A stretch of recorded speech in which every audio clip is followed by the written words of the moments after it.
હવે દિવાળી આવી, દિવાળી પહેલા એક કાળી ચૌદસનો દિવસ આવે છે।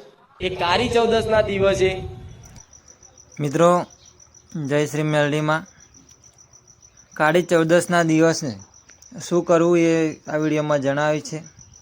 ખુખાર ધામ મેલડી બારેજા ધામ, જે ખુખાર મેલડી માતાજીનું ભવ્ય સભા ભરવામાં આવે છે। અહીંયા ગાદી માતાજીની અહીંયા ભરવામાં આવે છે।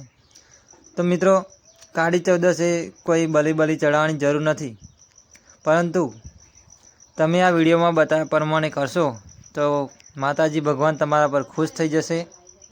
આ વિડીયોમાં બન્યા રહેજો, છેલ્લે સુધી જોજો।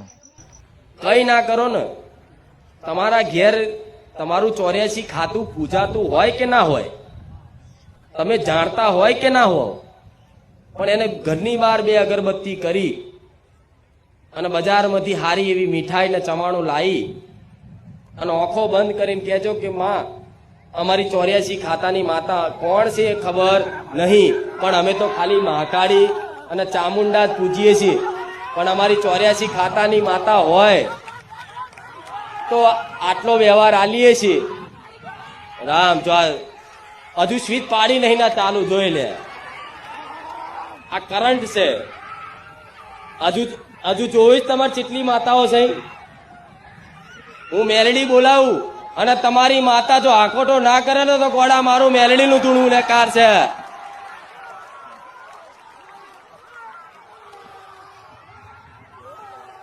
જોયો બસ બસ ભલે, આ બધું જોવા નહીં આયા, તમે બેહો શાંતિથી।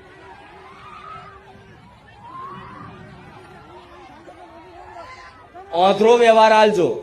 84 ખાતાની માતા જ કઈ છે ખબર નહીં, પણ મિક્સ મીઠાઈ ચવાણું કે લાપસી બનાવી અને એક નારિયેળ ધૂપ કરી અને નારિયેળ વધેરીને પાણીનો ગ્લાસ ધરાઈને કહેજો, દારૂ બારૂ આલવાની જરૂર નહીં, કલેજા આલવાની જરૂર નહીં, ખાલી આંખો બંધ કરીને આલજો કે અમારા કોઈ બાપ દાદાની 84 ખાતાની માતા હોય તો માં ઓંધળું આલે છે, સ્વીકાર કરી લેજે।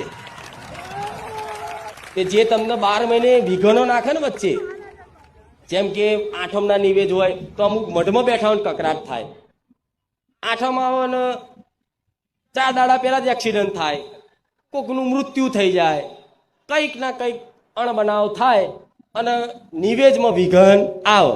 આવું દરેકની પેઢીઓમાં આવું થતું જ હોય છે।